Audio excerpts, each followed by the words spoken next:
No, it's too late. Oh, Oh no! no. Oh, and some Run more away! force after that. And yeah, 1844, obviously not the most competitive castle age time either. And now the archers are in, the scouts are moving in, and well, Albiten is on the other side of the map. Yeah, he can do some damage against red, but it's not looking great for Philip.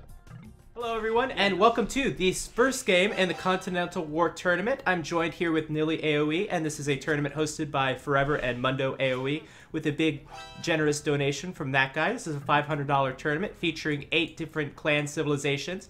Today we'll be watching Gaucho versus NC, and nice little gimmick, trick, whatever you like to call it about this tournament. Each particular clan civilization, each particular clan is assigned a particular civ pool, with the lowest seed of the tournament choosing their civ pools first. Once again, we have Gaucho and NC here, and without further ado, this is Nilly AoE, one of my good friends. Hello! So, we already had 2 restarts before this game for everyone who just tuned in for the YouTube VODs, because they didn't like their positioning. So, let's take a look at this one. It feels like NC might have the better spot. They have Pedro, the Ethiopian flank, then their 2 strongest players, Enderine and LB10 in the pocket positions, and Philip with the Portuguese in the flank. And for the Gaucho team, we have Mate playing as the flank. Pocket, we have Black playing as the Burmese in the pocket. Pocket Nikov playing as Malay. And flank Vietnamese, Fiage. Yeah. So, a bit better than for Gaucho, and I think perfect positioning here for NC. Lovely stuff. It is seed number 8 against seed number 1, so it will be pretty brutal, but better civilizations for NC. Let's take a look. Pedro already taking a fight there against the scout of Fiage, but is scaring him away now. Fiage, known as probably one of the more original lamers, might have been laming before MBL, but with these civilizations, it really plays itself well to them. We have the Burmese with the relic bonus, the Vietnamese with the town center scouting bonus, and then the Portuguese, of course, with the line of sight bonus. So everything in this matchup pointing towards tons of laming going on. Yeah, Portuguese. I really love Portuguese. I always say it and people, oh, they're so weak, but I feel I wouldn't be surprised if like in 2 years people will say, why did we not realize how good the Portuguese are? The team bonus, simply having cartography from Dark Age feels so strong. Oh, it's a beautiful bonus. It's some particular games even start the game where you can see off your allies' line of sight. So if you ever have someone that transfers over from another RTS, it could be certainly they're always looking for that bonus. So I always love that bonus. It's very strong. As well, I'd like to give a little bit of love to the Vietnamese. I think in the most recent balance they have been buffed, you know, quite a bit. I think they're a little bit underrated, and certainly it could be very strong having a little bit of that extra line of sight on the opponent's town centers as well. And the Rattan Archer is very underrated in my opinion. Oh, yeah, Rattan could be really good against anything that the Ethiopian could be throwing at you. So that could be really nice. And Vietnamese, they are kind of a one-trick pony, but if you have flank and want to go crossbows anyways, you don't mind that. Oh, it's beautiful. Yeah, of course. I think the X factor though, as far as civilizations for this game, are going to be the Italians. The Italians are the pocket position for the NC team. What I really like about the Italians in this matchup is that all of these Indochina civilizations for the Gaucho team, they all have access to elephants, and for that reason I think they're pretty strong late game. But the Italians, of course, have access to the Genoese crossbowmen, which can be very useful in that situation. So I'm hoping that the Italians will have a good Night Rush in Castle Age, a good boom going, and hopefully can mass up some of those crossbowmen to counter one of the strengths, in my opinion, of the Gaucho civilizations with the elephants. Yeah, I couldn't agree more. I really want to see LB10 going for a lot of knights, maybe add in some camels and buy Enderine time to get on those Genoese crossbowmen. It's just so important to mess those up. Yeah, you still have a mobility problem, but you chew those elephants away, especially the ones of his direct opponent. So it looks like the pocket for the Gaucho team, Black, playing as Burmese, he's gone up to the feudal age very quickly on 20 population only. He's going to be the first in the next age, so it looks like we're going to see scouts from him. And scouts as well from Nikov. Scouts from Nikov. Yeah, looks like everyone is up except Philip, who, well, even gets lamed at home. This is kind of weird that Black is laming him, deleting some of his trees there. kind of ugly because all the big tournaments nowadays forbid those laming rules. NAC, ECL, KOTD2, you name it, all think that this is a part of the game that shouldn't really be used, but well, different rules here, and they are trying to lame. Good on Mate for knowing the rules. I'm sure he got a little bit of advice from FH to probably do that, as FH again is one of the master lamers in this game. But yeah, good on them at least for knowing the rules. Philip is playing a horrible game here. Yeah, well, once you're playing a horrible game, you start to wall up a little bit. Yeah, not up to the next age at all. 600 wood. And he has the sling here. Yeah, he's the flank as well. Yeah, maybe sling, you think?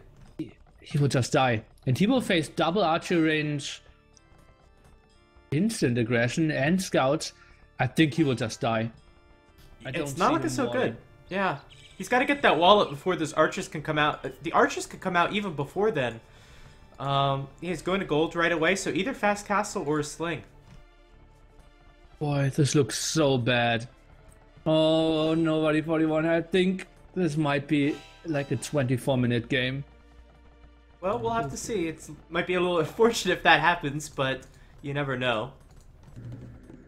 Meanwhile, LB10 and End Arena team walling themselves. Love that, but that means that even more people might stop by at Philip, and trust me on that, he's not a guy who keeps calm in TeamSpeak if things aren't going too well for them. You're hearing it from nearly AoE, first from him. But a lot of players going more standard, like archer ranges on the flank, scouts from the pocket. Philip finally going up to the next age. Double walling with palisades. It's such an ugly wall. It's such a large wall. And even adding a barracks, that's interesting. That's something we don't see too often from Khmer. I think fletching before the barracks would have been better. Oh, that is a little odd. Well, he's got to defend from these scouts somehow. I would assume some quick walling. One villager going to go down for mate to these scouts of LB10. I would go with some quick walling and maybe some gates. No, he's Khmer. He just should have a house behind. Oh yeah, of course. Yeah. Of course, that kind of that really helps out in that situation. LB10 doing some aggression. Let's take a look. Walls going down. First layer here, and Philip. Well, he is only at 70% up here. So maybe defensive tower might be coming at some point, but still, he's under heavy pressure. It looks like he's going for a fast castle. He's got so many farms up. He's got enough gold. This is just way too much pressure. There's so many archers here. This wall is only one layer thick at some points. In fact, I think it's still open at the back, although it should be closed by the time those archers walk around. Hopefully, Mate can just, waste some time here, and hopefully that'll be enough to bail out Philip.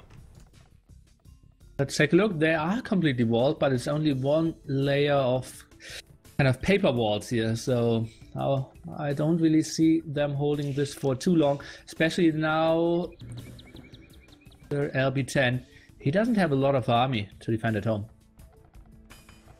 Yeah, well, LB10 went for a few of those scouts. They're in the middle of the map. They're actually moving out right now. So yeah, those archers should be able to get through that wall. Luckily, a second layer of wall coming up. Behind that, those scouts should be able to see that, though. And it looks like they're going to try to get through that wall anyway. And we'll see what kind of damage they can do once they get in. That wall is going down extremely fast. Well, and those palisade, I think this is a spot where you really don't want to wall with palisade gates. You want to build stone gates. You want to get yourself some more time. Because now he is in, yeah, he blocked again, but that's just another, like, 200 HP now.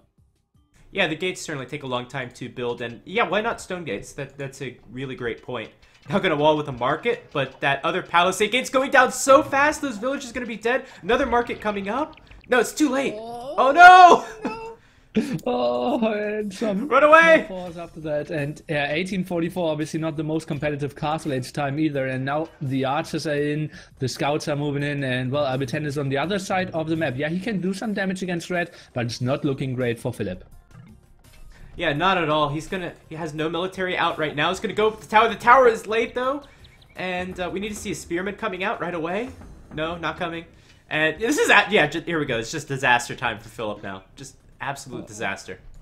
He only has one single archer to defend himself, and well, LB10, as we said, on the complete other side. Fletching now coming in for a player in the red. And, well, I said 24-minute game. It might be shorter. Yeah, I think so. At least Andrin's doing some good damage onto Black. Black is currently the score leader. Gonna get one villager, maybe two? Yeah, just one villager only, but gonna idle some farms as well. And LB10's here as well. But what can they do? It's a lot of walls, 2 spearmen out. Yeah, they can block the food eco a bit. But, well, maybe Pedro can sneak around and get the gold of Nikov. He is on the way to that, but, well, double stable, elephant production should start, and then a handful of archers won't really kill too much. No, not at all. The Malay Castle Age elephant's so strong because they're, of course, almost, I think, just about as expensive as knights. Little different resources, but yeah, the Malay can certainly be very strong in civilization. Want to get husbandry nice and early. And I think just try to do as much damage to these other pocket players as possible. Let's take a look. No defensive TC from Nikov just yet. Well, he's building one at the wood line, but gold as exposed as possible, and he might lose all of them because Anarine is coming over as well. Oh man. Yeah, he could lose all of them. That elephant has no armor on it quite yet, so it can't possibly go down. And I would just go for the villagers. Nice quick reaction from Nikov. Just going to run away with his villagers. Probably lose maybe a few, but it could have been a lot worse. Well, he might get out with like 2 or 3 of them, so that's better than I expected. Yeah, 3 will make it home, so that's kind of okay, but now no gold income for him. So far, the NC team doing a lot of damage, I think, to the pockets, at least comparably, but it's really not comparable to how much damage has been done onto Philip. No, his base looks worse and worse just over time. There's so many idols under his town center now. Does he have a single working villager? It doesn't really look like it. Maybe on berries somewhere, some in the north. No, not really. He sent some, but we saw earlier when he wants to go for stragglers, they're getting linked. Now he's trying to move in against archers that have +1/+1. That's not how it works. I've never seen a Titanic this big in a team game, to be quite honest. Maybe once. But this big, this early. And Philip, so it's not the first time that I see stuff like this. Okay, luckily a few knights from LB10 here to bail him out. Hopefully they can clean up the crossbows, and then Philip can have a working economy again. What would you do if you're Philip? Just sling at this point? Yeah, well, sling is just late. I think he did a mistake. Either he is safe, or he needs to go for archers and try to defend. But this like fast castle with only 1 layer of palisade walls, not a tower in time, that didn't really work out. Didn't really work out is a little bit of an understatement. That was the worst play I've ever seen. So bad. Okay, well then you're not casting a lot of NC games. I'm really not, sorry. Nikov is scaring away most of the army of Pedro. Did build some extra TCs now at the front. Villager count overall, well, we have the Gauchos in the 40s, Black around 30, on the other side around 40s, Pedro and 30, and Philip with a strong 24. At the same time, look at the scores though. Look at the scores. They're so close. Yeah, and she's actually leading, and I don't really know why and how. Well, that was a lot of kills to clean up there. I think, obviously, Gaucho's going to take back the next place as BH kills, what, 4 knights from Andrin as he's moving out across the map. But I'm pretty sure that NC has done a lot more damage to the pockets than, than the other teams. Hopefully make up for that, Philip Titanic. Big problem, though, is PH already up to Castle Age, and that's a big flock of soon-to-be crots with 42 HP here. And he will do quite a bit, because Pedro, well, he just picked up only. Yeah, earlier on, that was a big waste of knights from Andrin, losing 4 knights. That's certainly not going to help. I'd like to see a siege workshop from Pedro as soon as he gets to the next stage. Needs to hold for now. Yet another palisade gate coming up. Looks like that one will be up by the time the archers move around. Pedro investing heavily into Ethiopian crossbows, so we have a little bit of an archer battle on the left side. And I want to draw some attention over back to Black's base, as there's a lot of knights coming in. Let's take a look. +1 attack here for LB10, goes for +2 defense as well. Black on the other side, only sitting at +1 defense, has 3 TCs up though, very clumped up. I don't think he will take too much damage. I don't think Black made any military units. I don't see really any gray moving out across the map. There's a few knights in his base, so he definitely went with a quick boom as opposed to doing the damage. Yeah, well, he got the early scouts in there and is now trying to boom up a bit, but I think the main story is really at the left-hand side, at the front door of Pedro. Yeah, those elephants certainly look very good in the situation where their mobility is not really a factor and you're just pushing in straight through the front. They're so strong in this situation. Wow. Now some snipes. Do we even have ballistics here from VH? Well, he has a university, so that's pretty likely. And Pedro, well, he's in some trouble. Tries to get a TC up, but that might be some dead villagers. I don't really think the monastery will help either. Yeah, this might be the nail in the coffin for the NC team. They've already taken a huge loss on the top side. They're going to lose so many villagers. It's going to be a down TC, but it should get up. Okay, and Android's going to move in. This is a pretty good time to move in. Maybe that town center can do quite a bit of damage to those crossbows. Uh-oh, but, well, just to say how bad the situation is, Pedro has now less villagers than Philip. Oh, man. That's unfortunate. What do you do with the crossbows in this situation? Do you attack the palisade? Probably not. He's trying to get out. I think just trying to go a bit more to the north, try to hit and run and do something is a better option. But I just feel, how many elephants did we see from Nikov? Like 6 or something? His boom should be pretty sick at the same time, and well, he's already thinking about imping up here. Yeah, so I think the KD ratio might be in NC's favor. They've cleaned up a lot of army in the south. They've cleaned up a lot of army in the north, but obviously the economies for Gaucho, whether it's through killing villagers of Philip and Pedro or through getting an early boom, should be much stronger going into the next stage of the game. Villager count is just so sick there, 81. Actually, it's quite okay for NC. I thought the pockets were further behind, and well, will just be the story of Nikov and how well Enderin can fight him off. For now, Enderin, he's the guy who loves to add some stables. He's up to 4 and tries to do some damage against the pocket just shortly before they hit him. This could be a nice timing here against Nikov. Absolutely, they have a good. I think they have a good military advantage at this stage, and they hopefully have to use it. Certainly, the Malians could be a very good early imp civilization, and hopefully they'll be able to make use out of that bonus. The Malay will be a little bit slower if they're able to click up, but you know, as far as their elephants moving out across the map, so I think now is a great time to be able to try to do some damage. Yeah. I love that, and well, we did see some additions from Nikov now. Left-hand side, Pedro needs to run against VH. Some elephants were at it, trying to defend, but obviously they're pretty slow. If I have any questions about any of these players right now, it's my questions are for Black. Where's Black's army? He's not able to support Mate at all. Mate is going to get heavily raided at this particular moment. Well, we will see. I'm surprised as well what Black is doing. And you asked earlier how much I know Black. He's actually close to 2.2k on Arabia 1v1 and plays for random with me as well. So I think he should be pretty strong. Maybe he got some raids in that we didn't see earlier. And LB10, he is doing a lot of pressure against the flank of him. Yeah, luckily it looks like that pikeman transition came in at just the right time. So hopefully we'll be able to get his town centers back working. Mate needs a lot more military production to be able to defend in the long haul, in my opinion, or Black has to step up his production.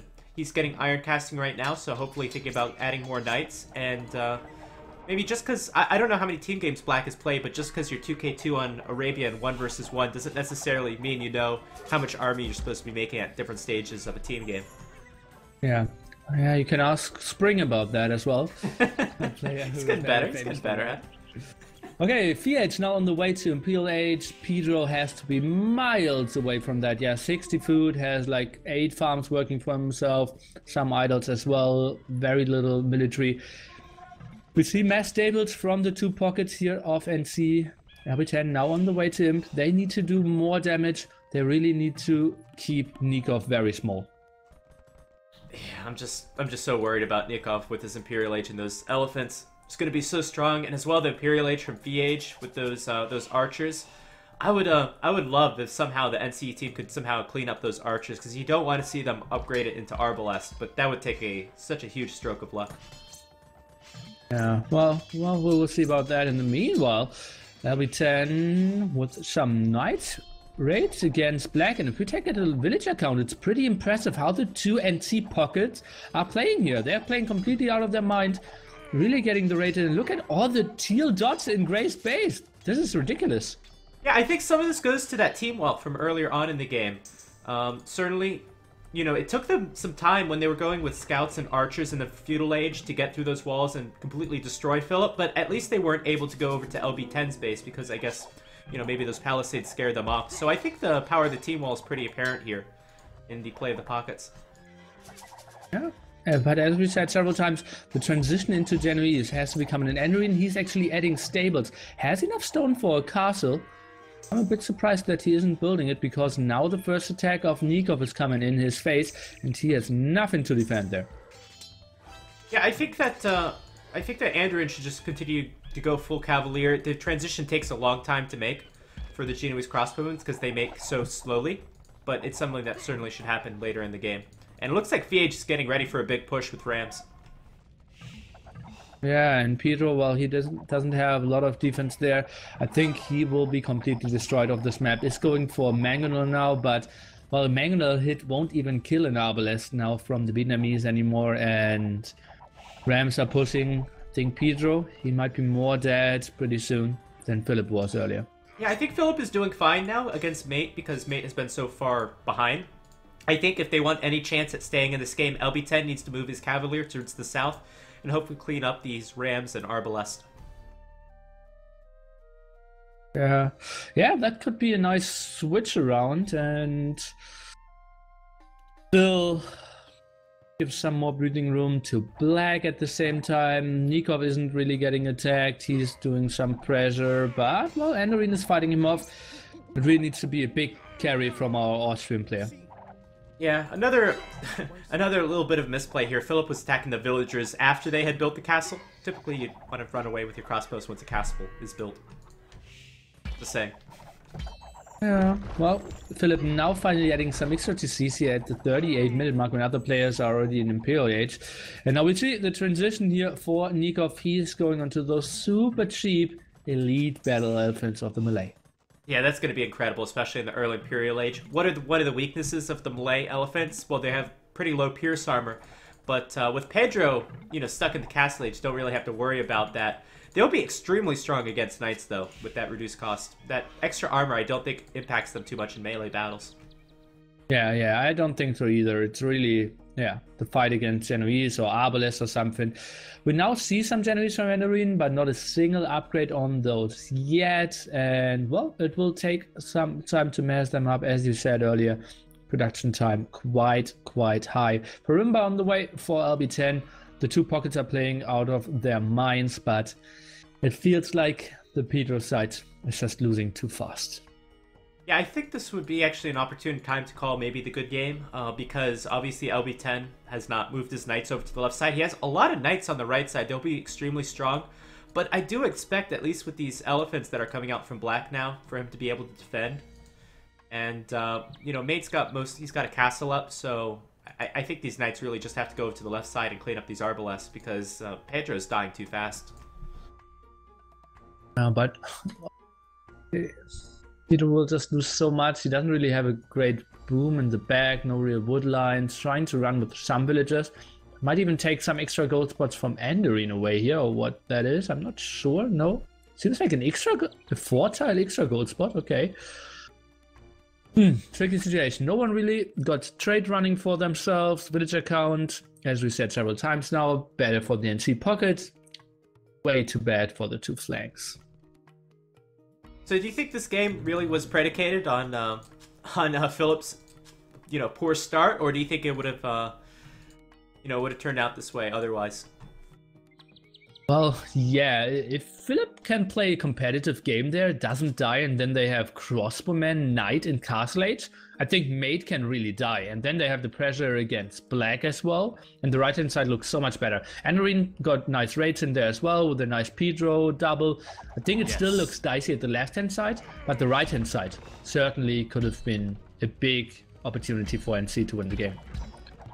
Yeah, absolutely. I think so far, since the game's still going slow, get a little reflection. But I think so far the game has been actually pretty good, considering NC has been really able to give a few blows over to Gaucho, which was of course the #1 seed, and NC being the #8 seed. So hopefully this is a good indicator to how competitive these games should be in the later stages of the tournament with a little closer seeding. Well, closer seeding means that the civilizations are a bit closer as well, right? That We is true, said yeah. NC, they probably have the better civilization. So in general, the tournament is designed to kind of allow everyone to win. You either have the skill advantage or the TIF advantage. Oh, which one would you rather have, the better players or the better civilizations? It's tricky, right? I love some underdog stories, so having the worst civilization and then come back against stronger players kind of is sweet, but it kind of feels shady as well because you knew you only won because of your quote-unquote better seeding.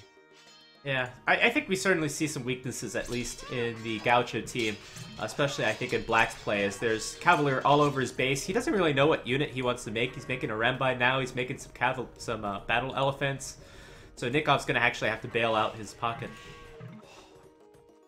Yeah, true, and look at that stream of LB10. Really impressed how well he's playing. 52 army now, streaming all over the map. Henry, well, he cleaned up the left-hand side. Do we see a nice mangonel hit? Not really. So Pedro, pop 60, Philip, pop 70, all the other players above 120. Yeah, Pedro's going to take a long time to get back in this game if this game is still going to be going by that point. But LB10 doing his best to really keep things competitive. These elephants are so damn slow, they can't catch up to the Cavalier, which is pretty hilarious in my opinion. Something to think about when you go elephants. But Nikov, that's why he's stonewalling everything, to hopefully prevent the raids, and after that should be able to move out. Yeah, I love that as well. Builds a defensive castle. Maybe we see him switching to Karambit. He's trying to clear up the base of Black as well. Score actually somewhat reasonably even still. I've only Philip those TC a bit earlier, and then he could be up to him. Maybe take over Mate as well. At the moment, yeah, they kill Fiat. He will be back. Oh, absolutely. Of course, his army is so cheap, and it's already got all the upgrades you need. Kind of wondering what Fiat will do with all these extra resources now. Maybe make 100 Arbalest. But, yeah, I mean, Cavalier going to go for one more raid with LB10. Going to try to do as much as they can. But at least it's impressive. LB10's KD ratio is almost 2 to 1 now. And look at the upgrades for LB10. Didn't you research for Rimba earlier? Yeah, I did see that earlier. I don't know why it's not on there. That's Maybe so his weird. castle. No, I don't know. It's interesting. That's a big upgrade. Oh. Yeah. That's definitely a big upgrade.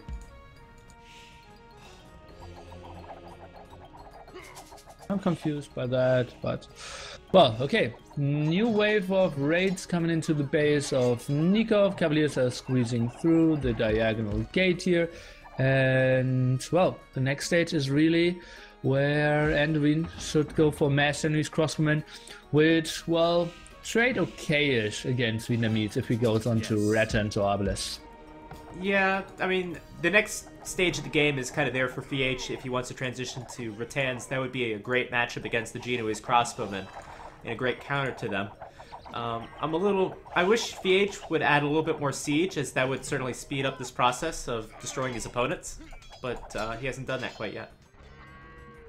And some people were thinking, okay, Pedro and Philip, how well are they doing? Well, maybe they're slinging, but no, they are not. It's actually LB10 and Enarine giving resources to their teammates here.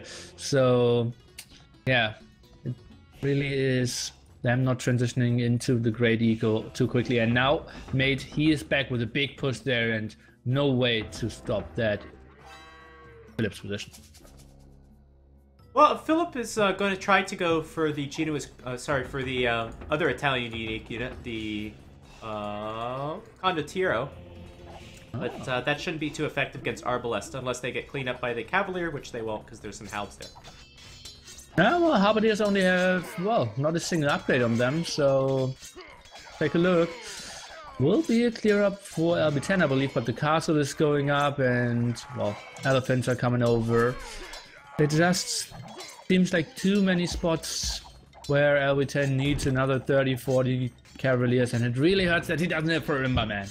Yeah, it also hurts that he doesn't have Paladin, so this is not a army composition that's going to bode well for the next 5 to 10 minutes once players start getting out, you know, their super strong late game armies. Okay, I didn't see army of Nikov for quite some time. Where is he? He should have like endless amount of elephants somewhere, right? Well, he's been defending his own base, and Black's base from the Cavalier raids really hasn't been able to move out until his walls have been up. Farimba is coming in once again for LB10, so he has noticed it. And yeah, that's kind of the story, is Nikov really hasn't moved out quite yet. We expect him to be a beast in this game, but we haven't quite seen him. Really, the only player doing a lot of damage at this moment is VH. Yeah, and well, he has a pretty nice spot there. Arbalest, traps, just pushing into a guy who doesn't really have good answers.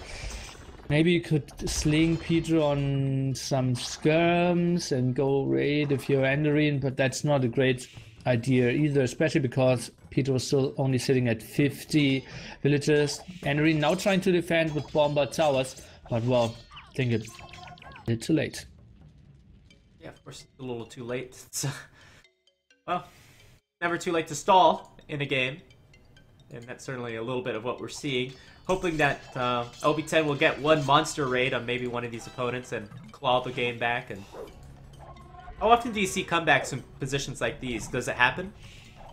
Well, only if one civilization has the one team has the better civilization, but I cannot really say that the NC civs are so much better in late imp. If we had like a Italian player with 60 Genoese crossmen and he could stomp all the elephants down, then I could see something, but here it just gets too tricky. I think VH will not be stopped here. Yeah, so I guess it's hard for the players to, you know, analyze all their civilizations and how they do late game, which, you know, can sometimes kind of hoping that your civilization might take over, but you kind of just have to see it in the game as opposed to analyze it because there's too much to analyze. Tricky situation. Let's take a look. Mangonel not getting the shot in as well. So many trade cuts going down. Endery not really having the army here in the top. And it just feels Nikov and VH might be closing out the game here at the top. Yeah, just this is the first time that Nikov's elephants have actually made it to their side of the base. However, they are in the trade line, and all they have to do is really maintain this position, which it looks like they should. Enderin trying to upgrade his skirms, but of course, the elephants are there, so that's not the greatest thing in the world. Nice trade from LB10, though. That's a slight positive there. He's so active in this game. How many kills does he have? 330, yeah. That's more than his whole team combined. Yeah, it is pretty crazy. Pretty crazy. The Malian's a pretty strong pocket. Yeah, that's so true. And oh boy, would I have loved to see a game with two non-failing flanks here. This was still a pretty good game. I mean, at certain points, NC looked like they really had it with the raiding. There were some mistakes made by Black and perhaps Nikov as well in the early game. VH definitely took it over in the late game. But, you know, we saw some weaknesses. We saw some blows going back and forth. But in the end, the Gaucho team did take this expected victory.